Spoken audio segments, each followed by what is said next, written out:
Et bonjour à tous, Radio Capitole souhaitait revenir sur la disparition de Lucas Tronche. Cet adolescent a disparu sans laisser de traces depuis le 18 mars 2015 à Bagnols-sur-Cèze, où il devait se rendre à un arrêt de bus pour aller à la piscine ce mercredi 18 mars 2015.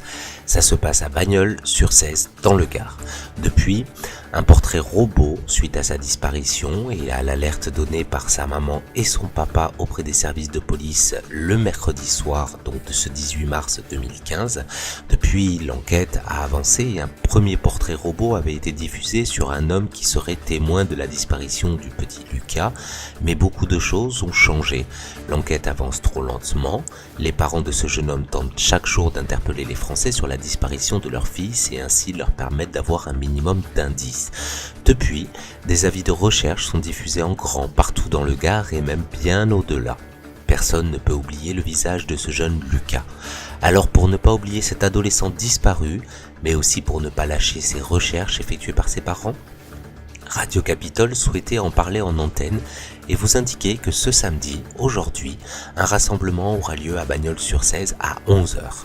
Beaucoup de monde sont attendus sur place et Radio Capitole invite d'ailleurs tous ceux qui peuvent à y aller pour soutenir cette cause, aider aux recherches, pouvoir prendre des avis de recherche et les diffuser en grand nombre partout un petit peu en France.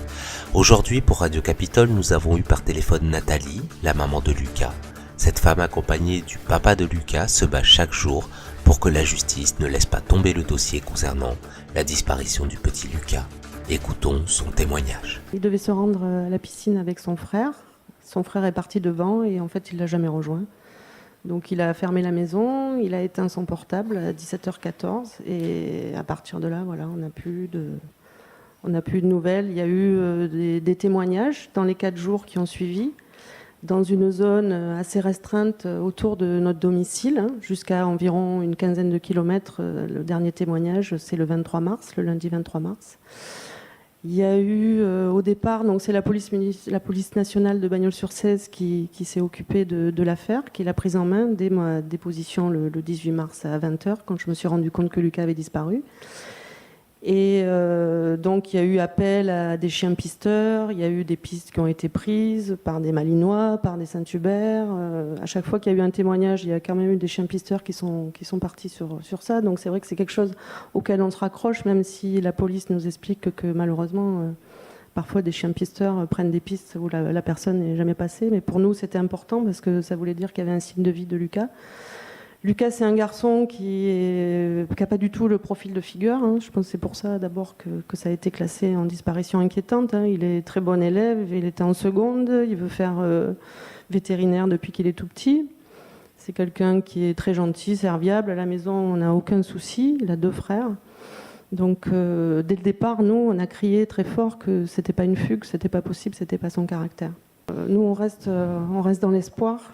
Voilà, et voilà, on se dit chaque jour, peut-être, voilà, ça avance, on se rend compte du travail qui est abattu par les policiers, parce qu'on a accès évidemment en tant que partie civile au dossier. Et donc c'est vrai qu'il n'y a pas très longtemps, je leur ai dit, mais vous avez bien travaillé. Ils m'ont dit non, on n'a pas bien travaillé. On a beaucoup travaillé, mais on n'a pas bien travaillé parce qu'on n'a pas trouvé Lucas. Enfin vraiment, il y a une implication, voilà, ça nous fait chaud au cœur. Et l'autre jour, il me disait encore, c'est votre Lucas, mais vous savez, c'est notre Lucas aussi. Donc voilà, on reste positif.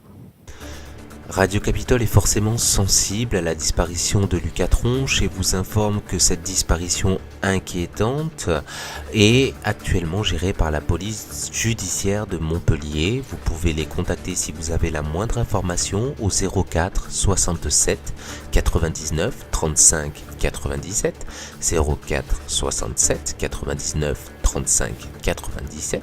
Vous pouvez également auprès de notre rédaction nous écrire à la rubrique dédiée disparition sur notre site internet www.radiocapitole.fr ou bien encore nous envoyer un email à disparition sans le s disparition@radiocapitole.fr disparition@radiocapitole.fr.